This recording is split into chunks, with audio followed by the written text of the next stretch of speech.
नमस्कार दोस्तों। मैं दीपक मिश्रा।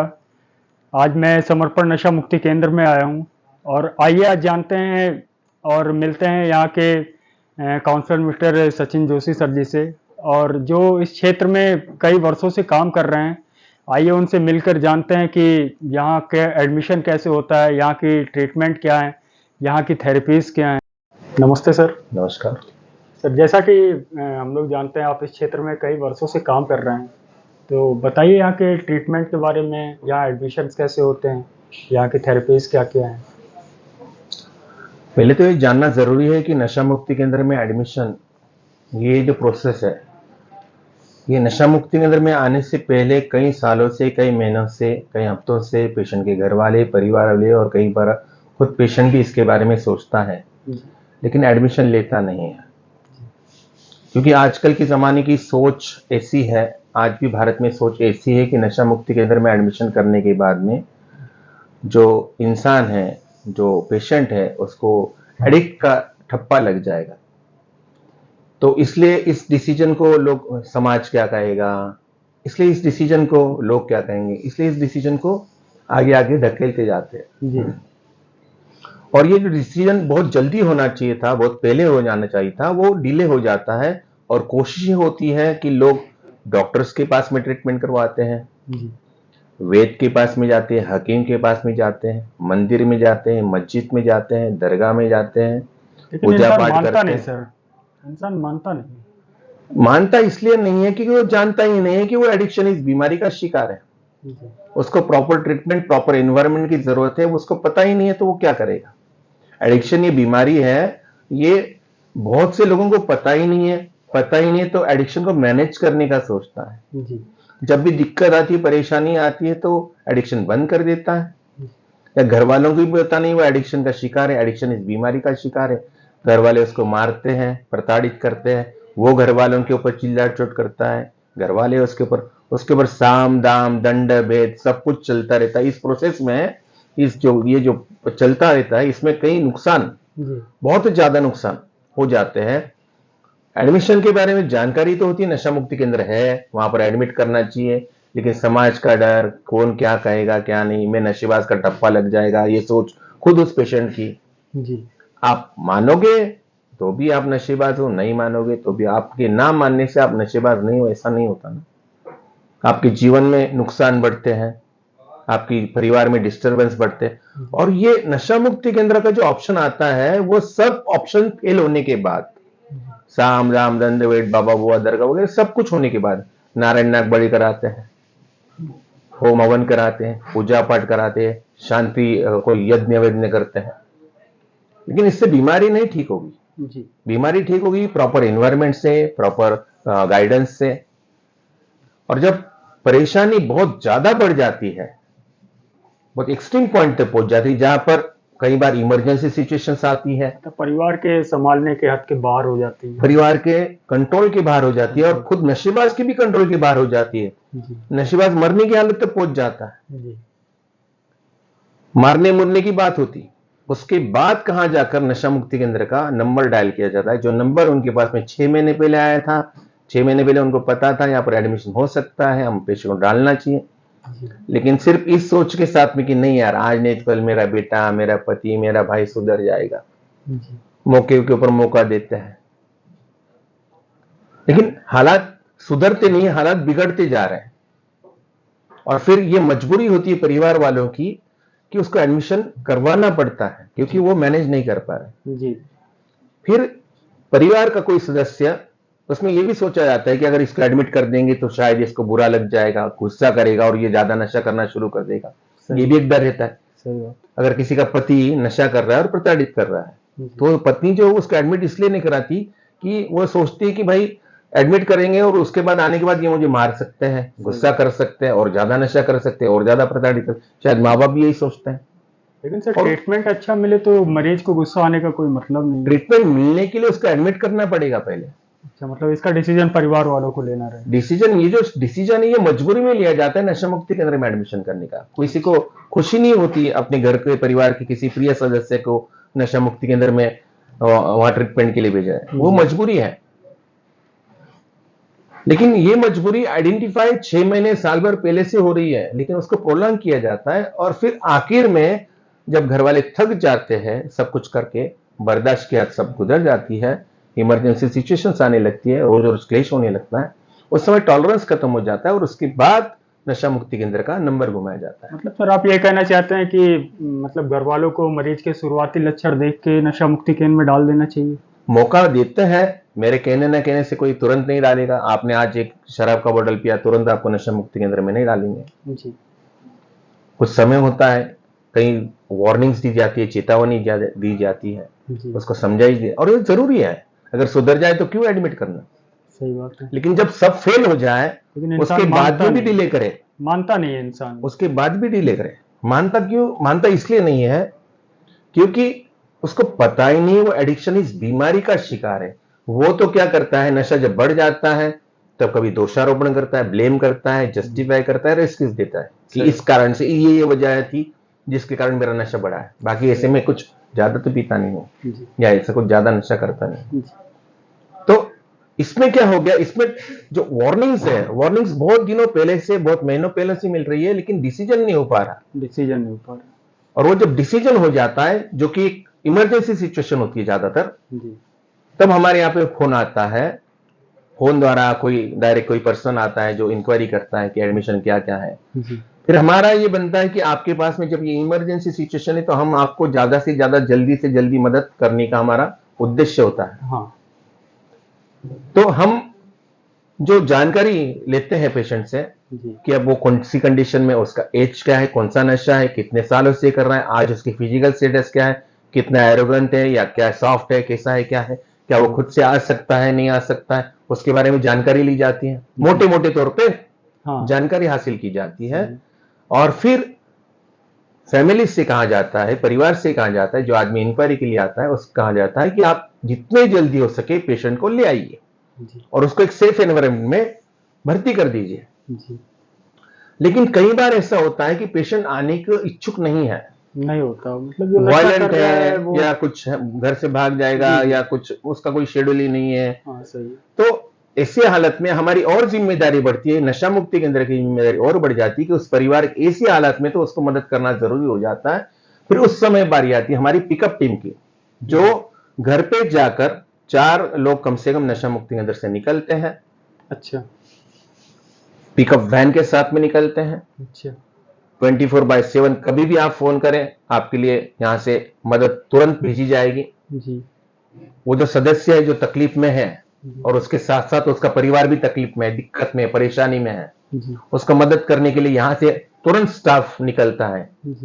जो टीम है वो निकलती है और वो टीम आपके पास जल्दी से जल्दी पहुंचकर जो इमरजेंसी सिचुएशन है उसको कंट्रोल में करने के लिए मरीज को यहां पर उठाकर जैसे भी सेफली घर से पिकअप करके यहां पर सेफ एनवायरनमेंट में लाकर एडमिट कर दिया जाता है। अच्छा, पेशेंट जो खुद से नहीं आना चाहते, ये व्यवस्था उनके लिए है। जो पेशेंट खुद से नहीं आना चाहता या आ नहीं सकता, समझो मैं हूं, मैं आने की सोच रहा हूं लेकिन आ नहीं पा रहा। अब पेशेंट एक प्लेजर में रहता है नशे के दौरान में और वो उस प्लेजर को छोड़ना नहीं चाहता, तो आना तो सर चाहेगा नहीं। एक एडिक्ट कभी भी प्लेजर में नहीं रहता है।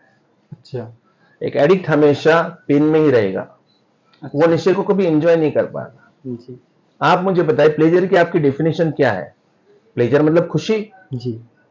अगर आपकी जिंदगी में सब जगह पे तबाही हो रही है तो आप खुश कैसे हो सकते हैं? सही। ये खुशी का भ्रम होता है, खुशी नहीं होती है। एडिक्ट मजबूरी में नशा करता है, चॉइस नहीं है उसके पास में, मजबूरी है। अगर वो नहीं करेगा तो उसको दर्द, तकलीफ, परेशानी चालू हो जाती है, उसकी बॉडी क्रीविंग करती है, हाथ शिवर करते हैं, चिड़चिड़ाहट होती है, गुस्सा होता है। ये सब सिम्टम है। प्लेजर नहीं बोलो उसको, सिम्टम्स। ये प्लेजर उसका सोच है कि नशा एक प्लेजर है, लेकिन नशा दरअसल प्लेजर नहीं है, प्लेजर का भ्रम है।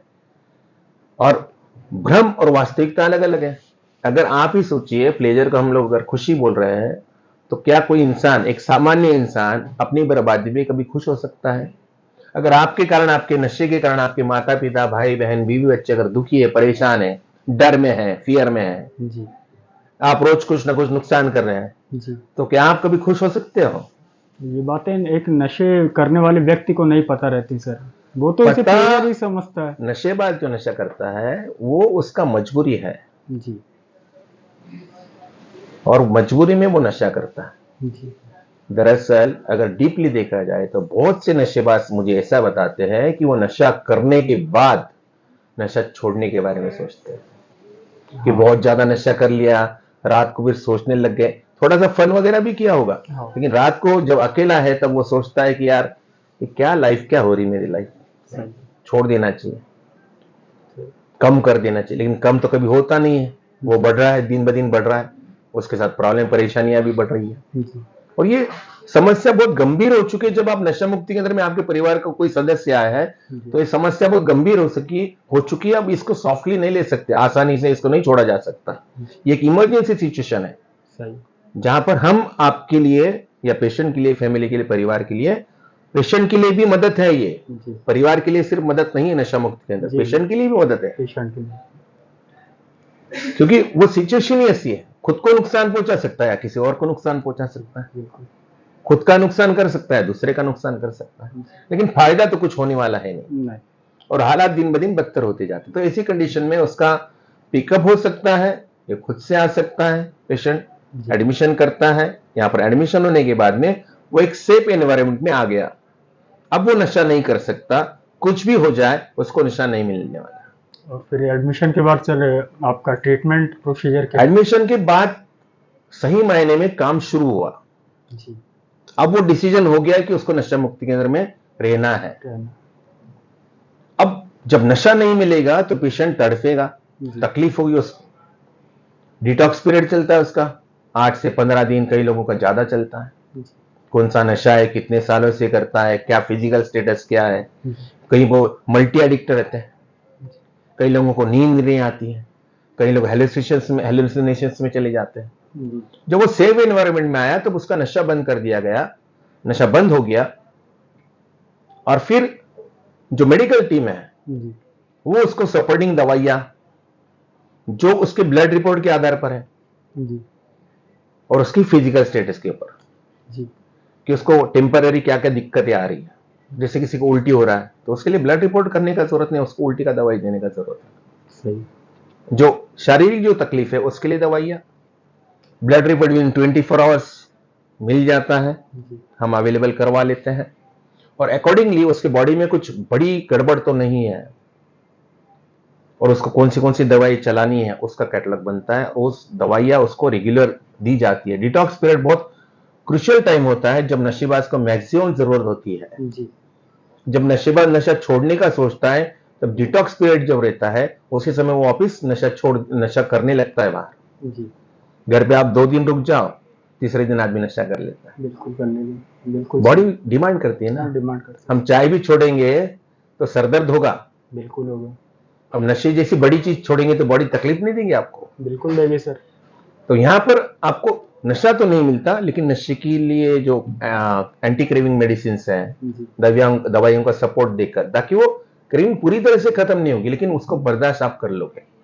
जी उसको दवाइयों का सपोर्ट, जो स्टाफ है विड्रॉल मैनेजमेंट में, जी उसको खाना खिलाना, कुछ पेशेंट खाना नहीं खा पाते, मेडिकल स्टाफ जरूरी पड़ी तो उसको बॉटल चढ़ाना, अच्छा ब्लड प्रेशर चेक करना, जी शुगर चेक करना, जी ब्लड प्रेशर शूट तो नहीं हो रहा है, सही फिजिशियन आता है चेक करता है। जी ये सब चलता रहता है। धीरे धीरे जब ये चलता है, धीरे धीरे हम पाते हैं कि पेशेंट जो बहुत ज्यादा उथल पुथल जो था वो धीरे धीरे अब नॉर्मलता की तरफ जाता है। नॉर्मल आ रहा कि अब वो पहले दिन आधी रोटी भी नहीं खा पा रहा, अब वो 2 रोटी खा रहा है, 2 रोटी 3 रोटी खा रहा है। है जी पहले उसको 2-2 मिनट में उल्टियां हो रही थी, जी अब उसको उल्टी नहीं हो रही, अब वो स्वस्थ, अब वो चाय भी पी रहा है, चाय अब उसको नींद भी आ रही है। जी अब वो जितना वायलेंट था अब थोड़ा सा नॉर्मल हो गया, जी डिप्रेशन में था या डर में था, जो भी उसकी भावना है वो अब थोड़ी थोड़ी धीरे धीरे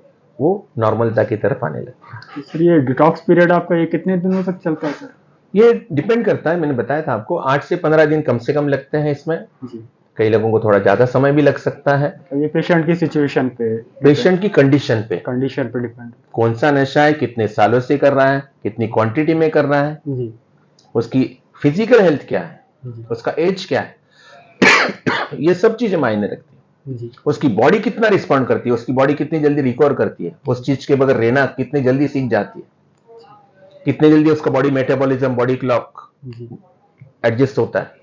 जी हर एक पेशेंट का ऊपर नीचे होता है, लेकिन एट एन एवरेज 8 से 15 दिन में बहुत सारे पेशेंट ऐसे होते हैं, 80% पेशेंट जो है वो 80-90% मान लो जी वो नॉर्मलता की तरफ चले जाते हैं, और 10% तो कभी कभी ऊपर नीचे हो सकता है, जिनको थोड़ा सा ज्यादा समय लगता है। लेकिन 8-15 दिन में उसका शरीर जो है क्रीविंग करीब करीब खत्म हो जाती है, मतलब एक तरीके से नॉर्मल वे में। नॉर्मल हो जाता है, जी और वो खाना वाना ठीक से खाने लगता है, और वो तैयार होता है एक नए उगते सूरज के लिए, एक नए जीवन के लिए, जी जहां पर उसको अब हमारा जो मेन जो चीज है जिसको हम थेरेपीज बोलते हैं, अच्छा शेड्यूल उसके लिए वो तैयार हुआ है। जी एक नया जन्म है यहाँ से, जी एक नई शुरुआत हो सकती है यहाँ से जीवन की। जी अब उसका जो पेन है वो अब कट ऑफ हो गया करीब करीब। जी अब टेंशन हो सकते हैं, जी बाहर के टेंशन हो सकते हैं, यहाँ का मानसिक तनाव हो सकता है, जी क्यों डाला ये सवाल हो सकता है, क्या कंडीशन थी इसके बाद सोच हो सकती है उसकी, लेकिन अब फिजिकली अभी वो नॉर्मलता की तरफ है। अभी वो सो रहा है, खाना खा रहा है, बीपी अब शूट नहीं हो रहा है, जी नॉर्मल हो गया। अब उसका जो नेक्स्ट पार्ट है वो उसको शेड्यूल में लाना, डिसिप्लिन, अनुशासन में लाना, जी कि मॉर्निंग में आपको जल्दी उठना है। जो पुराने पेशेंट जो करते हैं शेड्यूल फॉलो, जी वो अब ट्रीटमेंट चालू होता है कि जिसके अंदर उसको मॉर्निंग में अर्ली मॉर्निंग उठना है, जी योगा सेशन होगा, योगा सेशन में सभी पेशेंट योगा करेंगे, जी योगा ट्रेनर, योगा टीचर वहां पर रहते हैं, वो पेशेंट को समझाते हैं ये करना है, ये आसन करना है, इससे ये फायदे ये है वगैरह, सब कुछ योगा अच्छे से प्रॉपर योगा हर एक पेशेंट से करवाया जाता है। जबरदस्ती नहीं होती है योगा में। अगर आपकी बॉडी फ्लेक्सिबल नहीं है जी तो धीरे धीरे फ्लेक्सिबल हो जाती है, पेशेंस के साथ में, प्यार के साथ में, उसके साथ में व्यवहार करके धीरे धीरे उससे योगा वो भी करने लगता है, क्योंकि उसको बेटर फील होता है। इससे ये होता है ना सर कि जैसे इंसान और लोगों को योगा करते देखता है तो उसको भी लगता है हाँ मैं भी करूँ। एनवायरमेंट का असर होता है ना, एनवायरमेंट का असर। कि बाकी लोग भी जल्दी उठ रहे हैं, मैं भी उठ जाऊं, जी क्योंकि अब आलस जो है ना, आलस करना यहाँ पर पॉसिबल नहीं है, क्योंकि आप शेड्यूल में हो, जी डिसिप्लिन आपको फॉलो करना है, आपकी इच्छा के ऊपर नहीं है, जी क्योंकि थोड़ा सा स्ट्रिक्ट रहना पड़ता है। अच्छा एकदम लिबरल रहेंगे ना, जी ढील छोड़ देंगे ना, हाँ तो एक नशेबाज 10 बजे तक सोते रहेगा, सही बात और उसकी तरक्की या उसकी इम्प्रोवाइजेशन या उसकी रिकवरी नहीं होगी। जी तो स्ट्रिक्ट रहना ही, अर्ली मॉर्निंग उठना है तो भी उठना है, नहीं उठना है तो भी उठना है। तो भी आपको उठना रात को लेट नींद आई उससे हमको कोई मतलब नहीं है, जी। आपको जल्दी उठना है, योगा में जाना है। अच्छा योगा सेशन में जो ट्रेनर है, जो इंस्ट्रक्टर है, जो टीचर है, वो अच्छे से योगा करवाते हैं, सब पेशेंट करते हैं। जी उसके बाद चाय वगैरह होती है, जी नाश्ता होता है, उसका स्पिरिचुअल होता है जिसके अंदर सुंदरकांड, यहाँ पर सुंदरकांड रोज डेली पार्ट होता है। अच्छा रेगुलर मेडिसिन मॉर्निंग में, ब्रेकफास्ट के बाद में रेगुलर नाश्ता हो गया, जी चाय हो गई, जी सुंदरकांड, रेगुलर मेडिसिन जी जो पेशेंट को, कई लोगों को चलती है, हाँ कुछ लोगों को साइकेट्रिक दवाई चलती है, उनकी भी। साइकेट्रिक दवाई का ऐसा है कि कई पेशेंट नशा छोड़ने के बाद में अपने आप नॉर्मल होने लगते हैं, जी मतलब मानसिक तौर से अपने आप नॉर्मल होने लगते हैं। कुछ ऐसे होते हैं जो नशे के तो दौरान और कुछ पेशेंट के ऊपर नशा इतना इफेक्ट कर देता है कि जी। 1 महीने बाद या 15 दिन बाद या 25 दिन बाद भी उनके जो माइंड है वो अभी तक स्टेबल नहीं है, और उनको साइकेट्रिक की जरूरत है। ये हमारी जो मेडिकल टीम है वो आइडेंटिफाई करती है उन पेशेंट को, जी और उनको फिर जो साइकेट्रिस्ट स्पेशलिस्ट हमारे जो है जी वो उनको बताते हैं कि ये पेशेंट है, वो उसको एग्जामिन करते हैं, फिर उसके अकॉर्डिंगली उसके लिए दवाइयाँ लिख कर देते हैं, और वो दवाइयाँ हम उनको प्रॉपरली देते हैं रेगुलर। दवाइयाँ हो गई, सुंदरकांड हो गया, स्पिरिचुअलिटी में भी थोड़ा सा हो गया, फिजिकली भी हो गया। योगा मतलब माइंड बॉडी एंड सोल, सो शरीर बुद्धि और मन, इसके ऊपर काम करता है योगा। जी ये सब चीजें जो है उसको रिकवरी करने में मदद करती है। जी नाश्ते की कई लोगों को आदत नहीं होती, नाश्ता करने लगता है।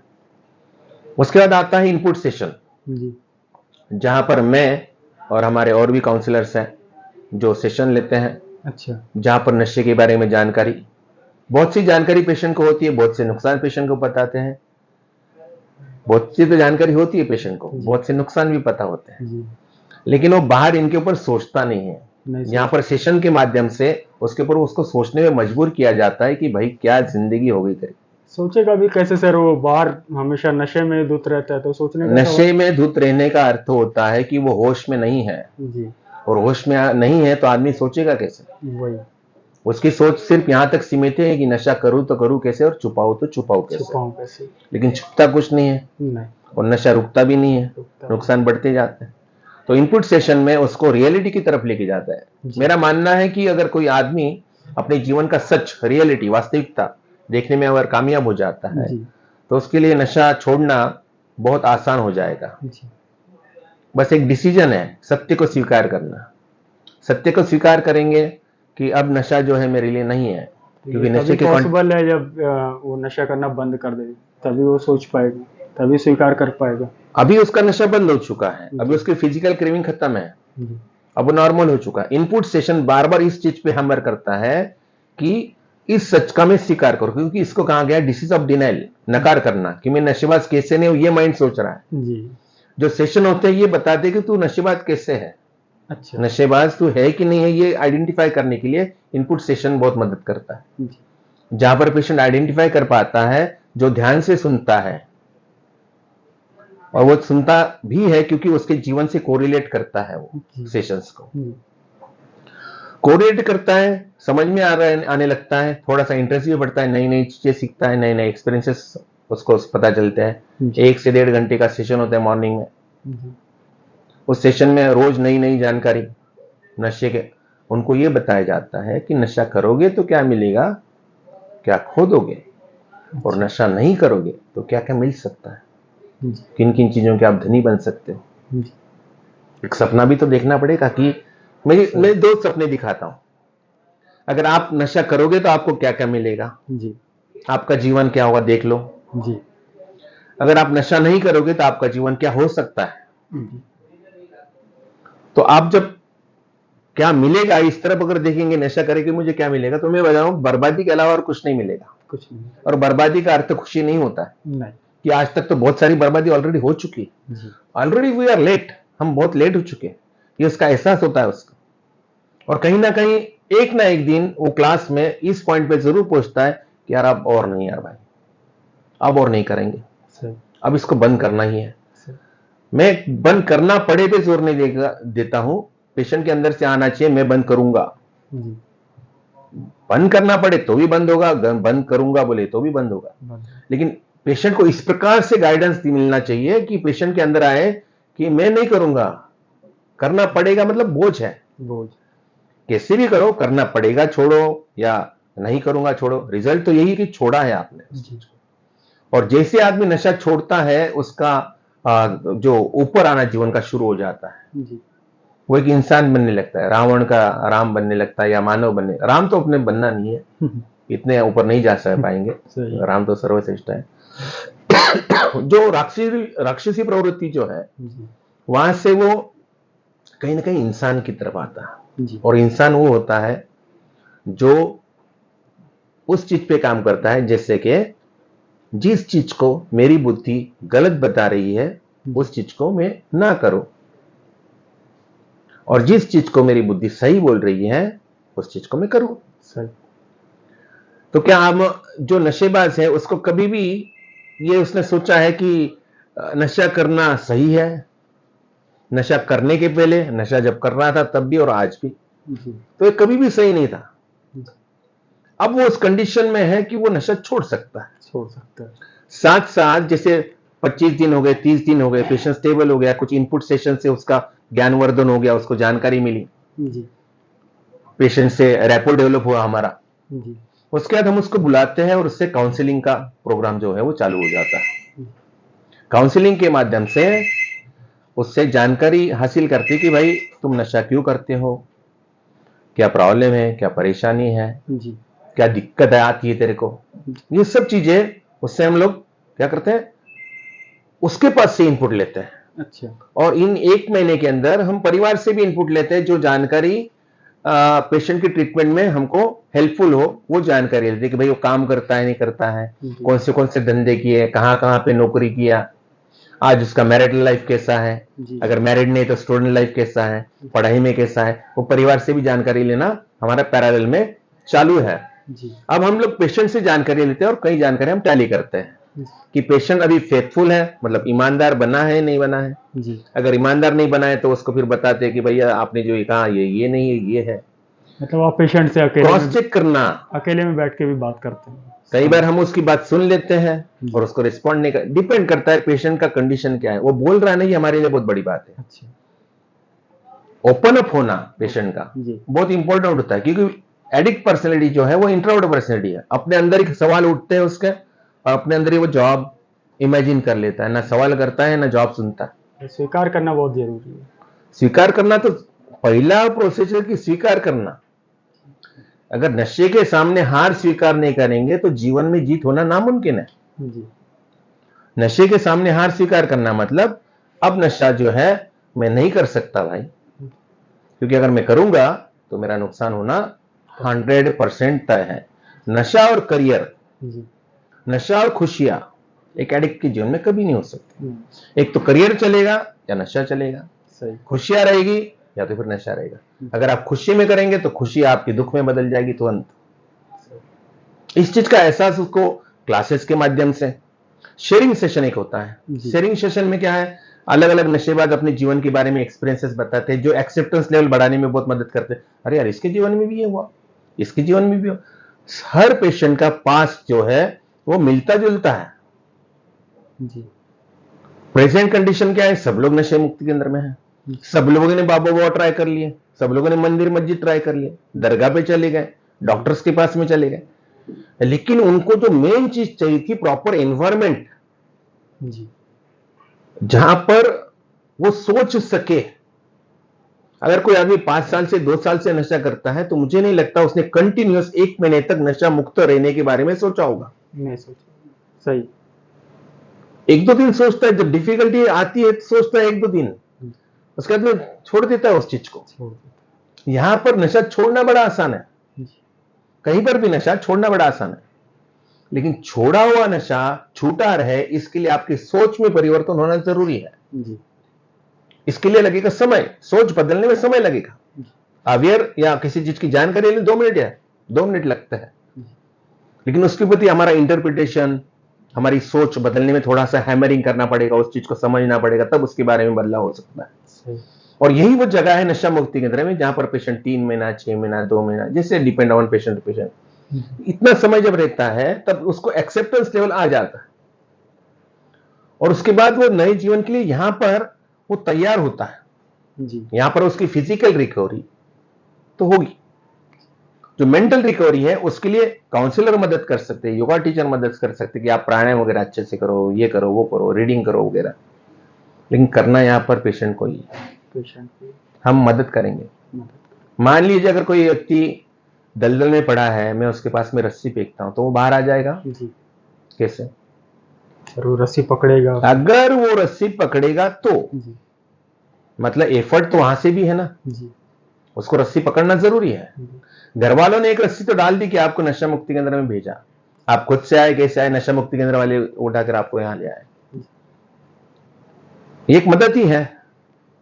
अब आपको काउंसलर योगा टीचर आपके पास में अलग अलग प्रकार से आपको मदद कर रहा है, जी आप उस आदमी की ही मदद कर सकते हैं जो मदद लेने की इच्छुक हो, अच्छा। आप उसकी मदद नहीं कर सकते जो मदद नहीं लेना चाहता। तो सर कितना समय लगता है एक लेकिन एक बात बताऊं, जी जो लोग शुरुआत में कहते हैं कि हमको नहीं सुधरना ही नहीं है, जी वो जब इस एनवायरनमेंट में रहते हैं, जो लोग मदद लेना नहीं चाहते उनकी बात मैं आपको क्लियर कर दूं जी कि मुझे सुधरना नहीं है, मुझे तो नशा ही करना है, वो आदमी नहीं बोलता है, वो उसका नशा बोलता है। जी और जब वो इस एनवायरनमेंट में रहता है ना तो बस गारंटी है, यहाँ के सेशंस वगैरह सुनेगा या कि एनवायरनमेंट में रहेगा ना, जी तो एक दिन एक पावरफुल थॉट जरूर आ देगा उसके दिमाग में कि यार अब और नहीं यार भाई, अब और जिल्लत, अब और ज्यादा परेशानी, और ज्यादा बेइज्जती, और ज्यादा गुलामी मैं नहीं बर्दाश्त कर नहीं सकता, बर्दाश्त अब मुझे ये जिंदगी नहीं चाहिए, जी मैं अब रिस्पेक्टफुल लाइफ जीना चाहता हूं, एक अच्छा खुशहाल जीवन, सुख समृद्धि समाधान वाला जीवन, एक लवेबल वाला जीवन, प्रेम पूर्वक जीवन जीना चाहता हूं।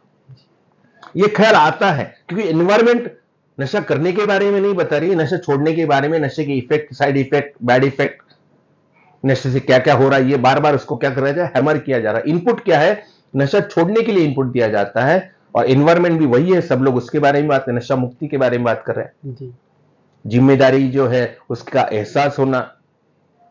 आदमी जब तक खुद की जिम्मेदारी नहीं उठाए तब तक वो औरों की जिम्मेदारी नहीं उठा सकता। और एक नशेबाज की सबसे प्रथम जिम्मेदारी ये है कि उसको नशा छोड़ना चाहिए। ये जिम्मेदारी के ऊपर जब वो काम करेगा तब वो बाकी जिम्मेदारी उठाने के लायक बनेगा। लाइफ बने। तो ये जो जिम्मेदारी नशा मुक्ति केंद्र में आए, तो ये जिम्मेदारी नशा मुक्ति केंद्र में उठा ली। अब उसको बाकी जिम्मेदारियों का एहसास होगा जी कि मेरी ये जिम्मेदारी, वो लेकिन बाहर जाने के बाद उसकी सबसे पहली जिम्मेदारी क्या है, इस रिस्ट्रिक्टेड एनवायरनमेंट में जो जिम्मेदारी नशा मुक्ति केंद्र में उठा के रखी थी कि आपको नशा नहीं मिलेगा, जी तो बाहर अब खुद से करना है वो चीज। जी नशा मुक्त जीवन जो है वैसे देखा जाए तो बहुत आसान है, और आसान चीजें अपन मुश्किल बना देते हैं। जी क्या है, अब इसको अगर मैं उदाहरण देकर आपको समझाऊं,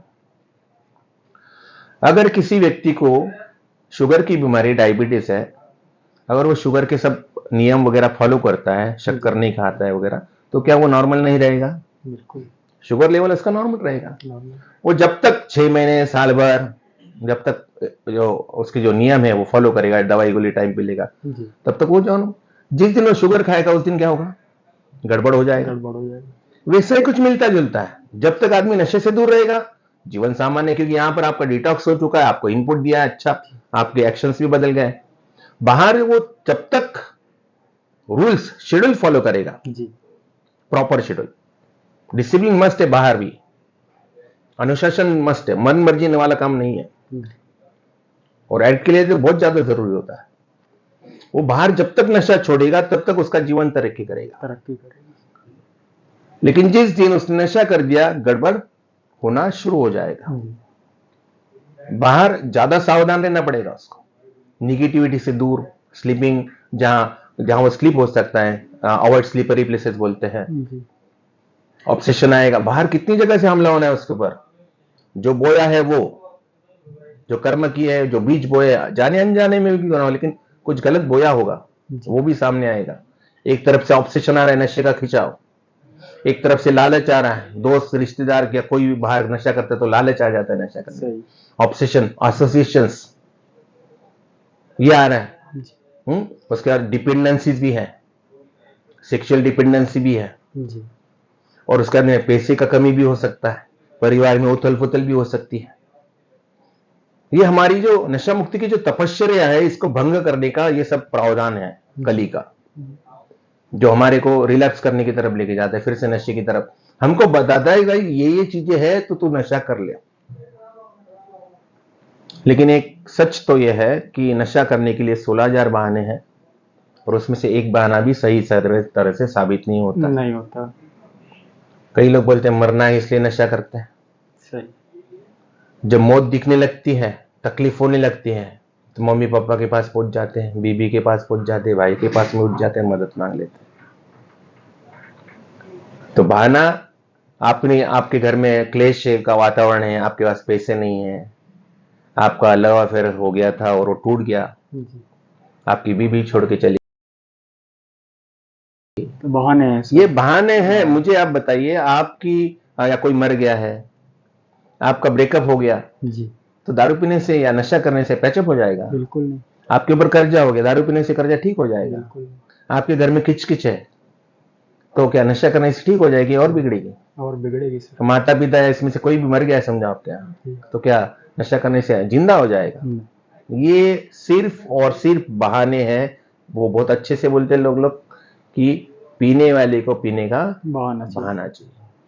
इन सब चीजों से अवगत कराते हैं। और ये जो ऑब्सेशन है, एसोसिएशंस है, प्रॉब्लम्स है, डिपेंडेंसीज है, ये सब एक तरह से देखा जाए तो ट्रैप्स है, जाल लगाए हैं, जो बार बार हमको नशे की तरफ लेके जाते हैं। इनसे बचने के लिए स्ट्रेट फॉरवर्ड रूल जो 12 स्टेप में बताते हैं कि मैं नशे के सामने हतबल हूं, आई एम पावरलेस, और नशे के कारण मेरी जिंदगी अस्त व्यस्त। और ईश्वर, क्योंकि इंसानों ने तो बहुत कोशिशें कर ली, स्पिरिचुअल पाथ है। ये जो 12 स्टेप जो है ये स्पिरिचुअल पाथ है। ये आध्यात्मिक आपका जो पतन हुआ था उसको ऊपर उठाना है, और without spirituality real recovery possible नहीं है। आपको पहले इंसान बनना पड़ेगा, अच्छा इंसानियत, जी फिर वो इंसानियत दूसरों के प्रति बाद में, पहले खुद के प्रति इंसानियत लाओ। खुद से शरीर से प्यार करना, खुद के शरीर की केयर करना, खुद की जिम्मेदारी उठाना, खुद की रिस्पेक्ट करना, ये तभी पॉसिबल है जब हम नशे को हमारे जीवन में से निकाल देंगे। तब तक इसके ऊपर काम नहीं हो सकता। आध्यात्मिक तौर से नशे को कभी भी सही नहीं बोला जा सकता, ना ही किसी ने बोला है। कुछ लोग भगवान का उदाहरण देते, शिव जी का वगैरह। जी हम शिव जी नहीं है, और शिव जी के पास में जो जो चीजें हैं वो मानव के लिए, इंसान के लिए वो खतरनाक है, वो सब चीजें शिव जी के पास। तो हम शिव जी का प्रसाद लेकर आप दारू पिएंगे, भांग खाएंगे या गांजा पिएंगे, ये दरअसल गलत है। शिव जी का अपमान है। आप शिव जी भी नहीं हो, पहली बात। किससे कंपैरिजन कर रहा हूं मैं? शिव से। बहाना है वो भी, आपको नशा करना है इसलिए आप शिव को सामने ला रहे हो। मतलब एक तरफ से आप स्पिरिचुअल दिखा रहे हो और एक तरफ से नशा करे जा रहा हो। तो ये सब जब चलता है, ये पूरा ऐसा नहीं कि ये है फिर ये है फिर ये है, पैरेलल में उसकी तबीयत कभी खराब हो जाती है, कभी फिजिकल बुखार आ जाती है, सर्दी खांसी होती है, या कुछ पेट दर्द होता है, कुछ भी हो सकता है जब यहां पर रह रहा है, इंसान है। कुछ बीमारियां हो जाती है, तो मेडिकल टीम जो है वो 24/7 यहाँ पर अवेलेबल है, 24 घंटा यहाँ पर अवेलेबल है। जरूरत पड़ने पे किसी पेशेंट को हॉस्पिटल पे लेके जाना है, कुछ दिक्कत हो गई, लेकर गए, वहां से तुरंत हॉस्पिटल से लेकर आए, ये चलता रहता है। लेकिन एक चीज कॉमन है कि यहां पर जब तक है तब तक उसको नशा तो नहीं मिलेगा। नशा नहीं मिलेगा तो उसके कभी कभी गुस्सा आती है, कभी कभी खुशी, वो पहले पहले तो कुछ नीरस हो जाता है पूरी तरह से, जैसे नशा गायब हो जाता है उसके जीवन से, शुरुआत में पूरी तरह से नीरस हो जाता है, डिप्रेशन में चला जाता है, उसको कुछ भी नहीं लगता। जैसे खाने में नमक ना हो तो आदमी को खाना कैसा लगता है, नहीं अच्छा लगता, वैसे उसको शुरुआत में जब नशा मुक्ति केंद्र में आता है ना, तो उसका नशा नहीं तो उसका जीवन फीका फीका लगने लगता है कि क्या है, कहां भेज दिया घर वालों ने, गुस्सा करता है। लेकिन धीरे धीरे उसका माइंड एंड बॉडी एडजस्ट हो जाती है, एक्सेप्ट कर लेती है कि यार नहीं है, ये चीज नहीं हो सकता। और अच्छी चीज तो गई है कि नशा एक अच्छी चीज, एक बुरी चीज है वो हमारे जीवन से गई है जी। और हमारे लिए जो हुआ है वो अच्छा ही हुआ है, इस चीज का एहसास, फिर वो गुस्सा वुस्सा धीरे धीरे ठंडा हो जाता है। लेकिन यहां पर एक चीज होती है जो नहीं होना चाहिए, पेशेंट के मन में रिजर्वेशन डाल लेता है पेशेंट कि मैं इतने दिनों में चला जाऊंगा, मेरे को इतने दिनों में लेके जाएंगे तो मैं नशा छोड़ूंगा, नहीं छोड़ूंगा। मैं नशा अगर छोड़ रहा हूं तो मैं किसी के ऊपर मेहरबानी नहीं कर रहा हूं, इसका एहसास होना चाहिए। मैं खुद के ऊपर दया कर रहा हूं, इसका एहसास। मैं ना मेरे माँ बाप के ऊपर मेहरबानी कर रहा हूं, ना मेरे बीवी बच्चों के ऊपर मेहरबानी कर रहा हूं। मैं नशा छोड़ रहा हूं तो खुद भी खुश रहूंगा और मैं खुश रहूंगा तभी जब मैं नशा छोड़ पाऊंगा। मैं अगर नशा करता रहूंगा तो मैं जिंदगी में कभी भी खुश नहीं। वो बात अलग है कि आप जब नशा नहीं करोगे तो आपका परिवार भी खुश है जी, आपके माता पिता भी खुश है, भाई बहन भी सब खुश है। एक खुशी के लिए, जिसको खुशी समझता है, एक्चुअली वो खुशी भी नहीं है, एक चीज के लिए नशेबाज दुनिया की सब चीजों को लात मार देता है जी।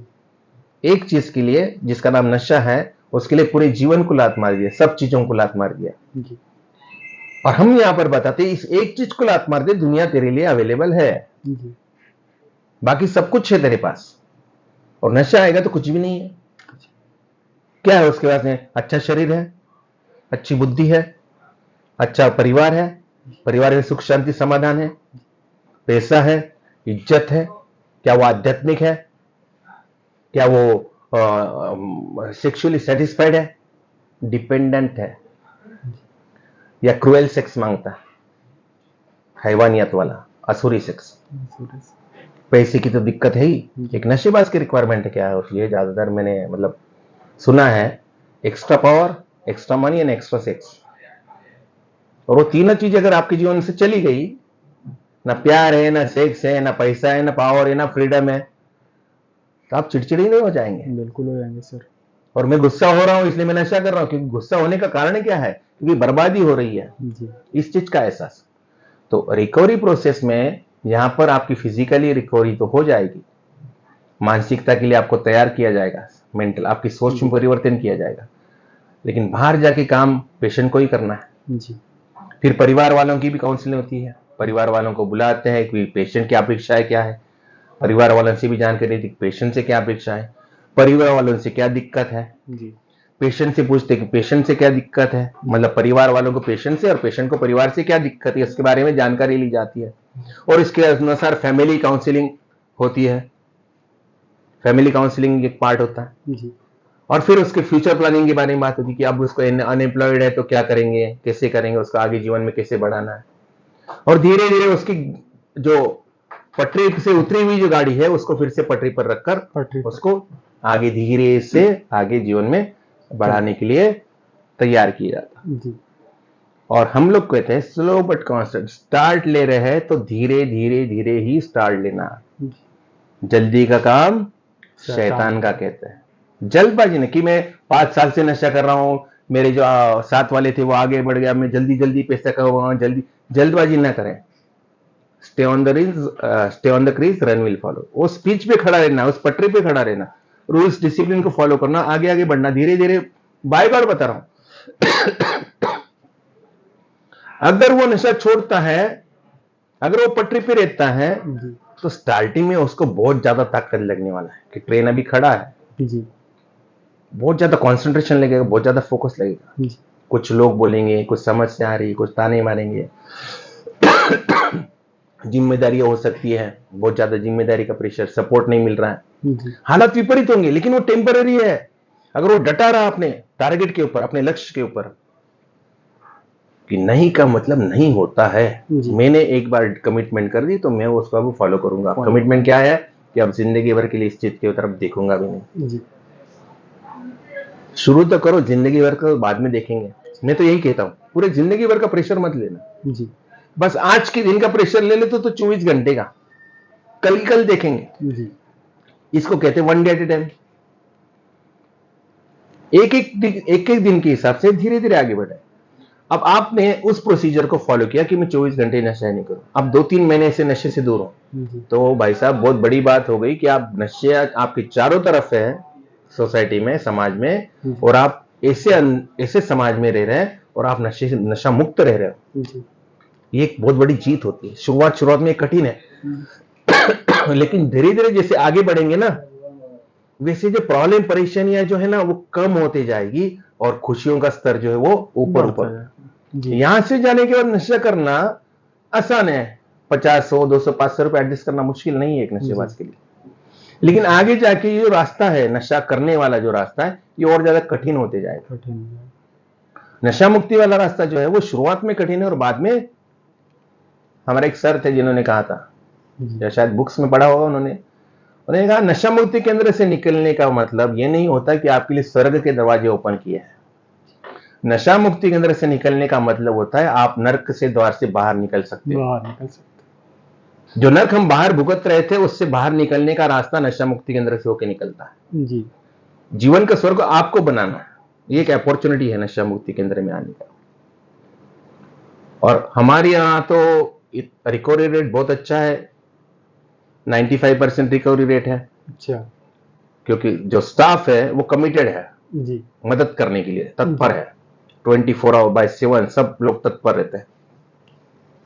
कई बार स्ट्रिक्ट भी होते हैं, होना भी चाहिए जी, क्योंकि आप लाड प्यार से सही समझे वो ठीक है, लेकिन जहां पर थोड़ा सा स्ट्रिक्ट होना, माँ भी तो स्ट्रिक्ट होती है ना, बिल्कुल, बाप भी तो स्ट्रिक्ट होता है, बच्चे से कोई नफरत थोड़ी होता, स्ट्रिक्ट होना जरूरी है। अगर आप सुबह मॉर्निंग में उठने में अगर ऐतराज करें तो आपको फोर्सफुली उठाना पड़ेगा। बिल्कुल, आज नहीं उठाया आपको, लाड प्यार से जान दे यार सोन दे, तो आप कल भी सोओगे, परसों भी सोओगे, और फिर इससे आपकी रिकवरी खतरे में है। जो चीज आपकी जरूरी है, आपकी रिकवरी के लिए जरूरी, वो तो आपको करवाना है, करना है तो करना है, नहीं करना है तो भी करना है, क्लास में बैठना है तो बैठना है, स्ट्रिक्ट रहना पड़ेगा। नशेबाजों के साथ में पल्ला है अपना, थोड़ा सा स्ट्रिक्ट रहना पड़ेगा। जब इतने सारे नशेबाज एक साथ बैठे हुए हैं तो आपको ढीला रहकर नहीं चल सकता, नहीं तो वो सर पे नाचेंगे। सही। हाँ, इसका मतलब ये नहीं कि उनको प्रताड़ित करना, नहीं, प्रताड़ित करने का हमारा कभी भी उद्देश्य नहीं। डिसिप्लिन मेंटेन करना चाहिए। डिसिप्लिन जरूरी है जिंदगी में। डिसिप्लिन का उनको मैं इस प्रकार से समझाता हूँ, अगर हम डिसिप्लिन यहाँ पर डिसिप्लिन में रहते हैं, अनुशासन में रहते हैं, अनुशासन बहुत जरूरी है जीवन के लिए सर। अनुशासन बहुत जरूरी है। अगर यहाँ पर हम डिसिप्लिन में रहते हैं, डिसिप्लिन में रहने का अर्थ क्या होता है? अवॉइड, एडजस्ट एंड एक्सेप्ट करना। सुबह उठना है तो उठना है, नहीं उठना है तो भी उठना है, मतलब एक्सेप्ट करना, अवॉइड करना, गलत लोगों से, गलत चीजें से दूर रहना वगैरह। Avoid, adjust and accept formula यहाँ पर यूज करता है, वो आदमी डिसिप्लिन में चला जाता है। अब यहाँ पर वो डिसिप्लिन सीख गया, तो यही डिसिप्लिन उसको अगर सीख गया वो प्रॉपर तरीके से, यही डिसिप्लिन वो उसको बाहर में बहुत काम में आएगी। बहुत काम में आएगी, सही है। और ये डिसिप्लिन ही उसको सक्सेस की तरफ लेके जाएगी। तो सबसे पहला डिसिप्लिन क्या होता है? डिसिप्लिन वो चीज होती है जो आदमी नहीं करना चाहता। आदमी मर्जी करना चाहता है, और मर्जी करते करते यहां तक पहुंचे, अभी भी मर्जी करेंगे। बाकी जगह पे थोड़ी बहुत मर्जी चल सकती है, लेकिन नशा करने की मर्जी हमारे लिए कभी नहीं चल सकती। चलिए सर, ठीक है, बहुत सी जानकारियां प्राप्त हुई आपसे, इसके लिए आपका धन्यवाद। जी धन्यवाद। तो आज हम लोग मिले मिस्टर सचिन जी से, जो इस क्षेत्र में बहुत वर्षों से काम कर रहे हैं। हमने जाना नशा मुक्ति केंद्र के अंदर एडमिशन कैसे होता है, कैसे यहाँ का शेड्यूल है, कैसे यहाँ मरीजों को रखा जाता है। तो अगर आप भी या आपके परिवार का कोई व्यक्ति नशे से पीड़ित है तो कृपया संपर्क करें नशा मुक्ति केंद्र। धन्यवाद। जय माई की।